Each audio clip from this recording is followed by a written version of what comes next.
नंदुरबार जिल्ह्यातील अक्कलकुवा तालुक्यातून काळीज पिळवटून टाकणारी घटना समोर आली आहे। स्वातंत्र्याला अनेक दशके उलटली, मात्र दुर्गम भागातील नागरिकांच्या पायाभूत सुविधांचा वनवास अद्याप संपलेला नाही। वेहगी गावातील बारीपाडा येथे रस्ता आणि नदीवर पूल नसल्याने एका 23 वर्षीय महिलेचा दुर्दैवी मृत्यू झाला। श्रीमती रुसाबाई सुभाष वाळवी यांना अचानक छातीत आणि पोटात दुखू लागले। प्रकृती अचानक खालावल्याने त्यांना तातडीने उपचारांची गरज होती, मात्र गावात पक्का रस्ता नसल्याने रुग्णवाहिका गावापर्यंत पोहोचू शकली नाही। त्यातच पावसामुळे नदीपात्रातील पाण्याची पातळी वाढली होती। गावाला जोडणाऱ्या नदीवर पूलच नसल्याने उपचारासाठी जाण्याचा मार्गच बंद झाला। धक्कादायक बाब म्हणजे या भागात मोबाईल नेटवर्कचीही सुविधा उपलब्ध नसल्याचे सांगण्यात येते, त्यामुळे रुग्णवाहिकेलाही फोन करण्याची अडचण निर्माण झाली। अशा परिस्थितीत गावकऱ्यांनी माणुसकीची शर्त केली।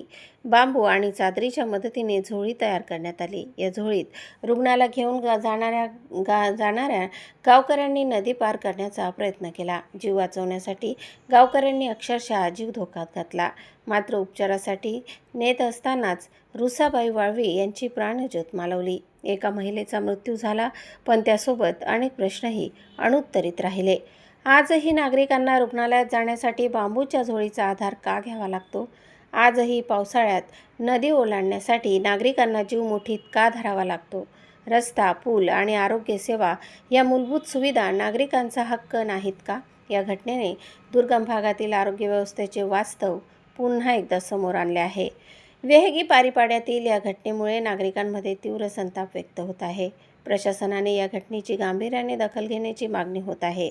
गावाला बारमाही रस्ता आणि नदीवर कायमस्वरूपी पूल उभारण्याची मागणी जोर धरत आहे। तसेच दुर्गम भागात सक्षम आरोग्य सुविधा आणि मोबाईल नेटवर्क उपलब्ध करून देण्याची मागणी आहे। रुसाबाईंचा मृत्यू केवळ एक घटना म्हणून दुर्लक्षित होता कामा नये। त्यांच्या मृत्यूमागील परिस्थितीची जबाबदारी निश्चित होणे गरजेचे आहे। विकासाच्या घोषणा होत असतानाच या भागातील वास्तव प्रशासनासमोर मोठे आव्हान ठरले आहे।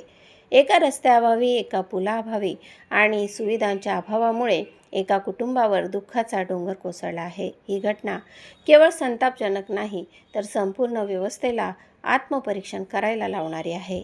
आता तरी प्रशासन जागे होणार का? हा सवाल नागरिक उपस्थित करत आहेत। प्रतिनिधी नरेश चौधरीसह स्वराज्य न्यूज, नंदुरबार।